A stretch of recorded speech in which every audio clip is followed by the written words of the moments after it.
पश्चिम Asia में बरस रहे बम का असर अब भारत पर भी साफ साफ दिखने लगा है। यह असर सिर्फ पेट्रोल पंप और गैस एजेंसियों के बाहर खड़ी भीड़ पर ही नहीं पड़ी है।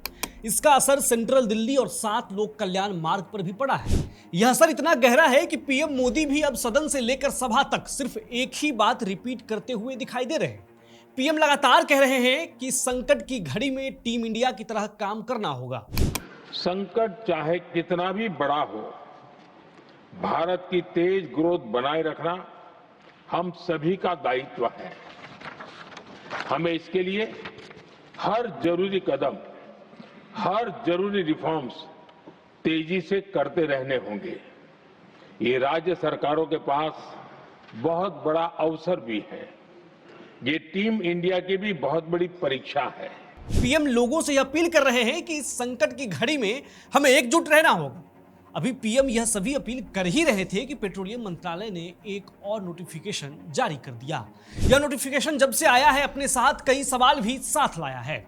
सवाल यह है कि क्या देश में बहुत बड़ा ऊर्जा संकट आने वाला है? क्या बहुत जल्द लोगों को खाना बनाने के लिए स्टोव और चूल्हों का इस्तेमाल करना पड़ सकता है? आखिर सरकार को उस दौर में केरोसिन तेल की बिक्री क्यों शुरू करनी पड़ी है जिसमें केरोसिन मुक्त होना एक उपलब्धि है?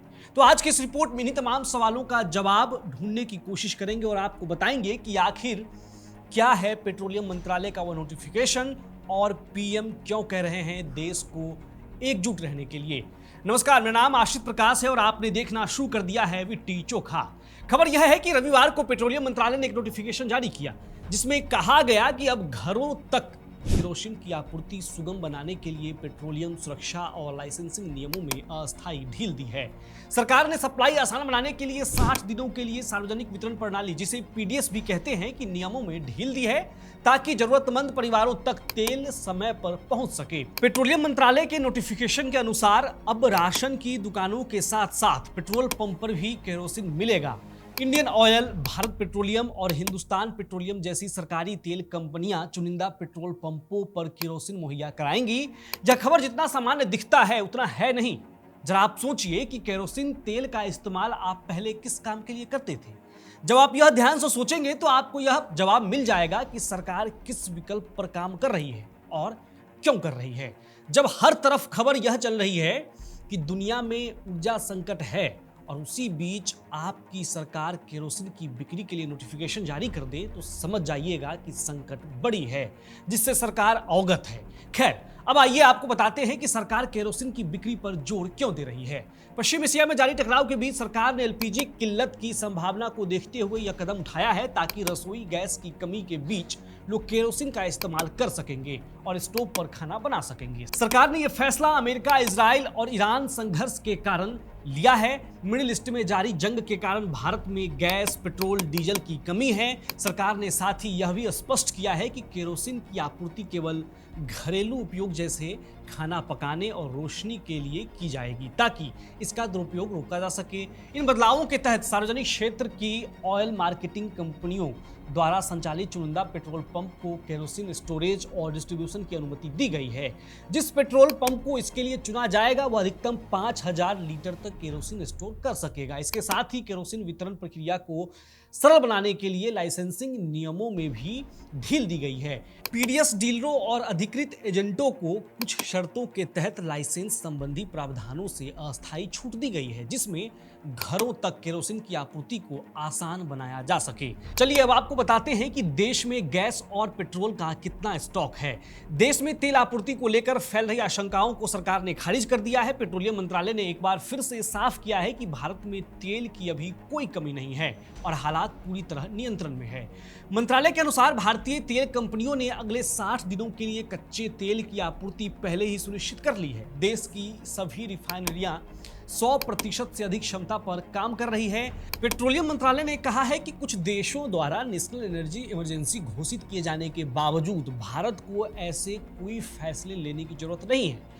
देश में तेल की उपलब्धता पर्याप्त है और सप्लाई चेन ठीक से काम कर रही है। सरकार ने यह भी स्पष्ट किया कि हाल के दिनों में कुछ पेट्रोल पंपों पर घबराहट में की गई खरीदारी की घटनाएं सामने आई हैं, लेकिन ऐसे कुछ एक मामले हैं और गलत जानकारी के कारण ऐसा हुआ है। खास तौर पर सोशल मीडिया पर यह गलत दावा फैलाया गया कि देश में केवल 6 दिनों के लिए स्टॉक बचा है। अब आइए आपको लेकर चले फिलीपींस, जहां पश्चिम एशिया में जारी युद्ध की वजह से देश में एनर्जी इमरजेंसी घोषणा कर दी गई है। फिलीपींस दुनिया का ऐसा पहला देश बन गया है जिसने इस तनाव के चलते हो रहे ऊर्जा संकट को देखते हुए एनर्जी इमरजेंसी घोषित कर दी है। फिलीपींस के राष्ट्रपति ने इस फैसले को जरूरी बताते हुए कहा कि देश की ऊर्जा आपूर्ति पर गंभीर खतरा मंडरा रहा है और इससे निपटने के लिए तुरंत कदम उठाना जरूरी है। फिलीपींस सरकार के अनुसार मिडिल ईस्ट में बढ़ते तनाव के चलते वैश्विक ऊर्जा बाजार में अनिश्चितता बढ़ गई है। खास तौर पर स्ट्रेट ऑफ हॉर्मुज के प्रभावित होने से तेल सप्लाई पर असर पड़ा है, जिससे अंतर्राष्ट्रीय बाजार में कीमतें तेजी से बढ़ी हैं। वहीं फिलीपींस अपनी जरूरत का करीब 98% तेल आयात करता है। ऐसे में सप्लाई बाधित होने का सीधा असर देश की अर्थव्यवस्था और आम लोगों पर पड़ा है। पेट्रोल और डीजल की कीमतों पर भारी बढ़ोतरी भी दर्ज की गई है, जिससे महंगाई का दबाव भी बढ़ गया है। यही वजह है कि फिलीपींस ने अमेरिका, इजराइल और ईरान के बीच चल रहे तनाव के बीच एनर्जी इमरजेंसी घोषित की है। ऐसे में भारत में केरोसिन की बिक्री पर सरकार का फोकस, लगातार बदलते हालात, पीएम मोदी का लोगों को एकजुट करने का संदेश यह साफ करता है कि सब कुछ नॉर्मल तो नहीं है।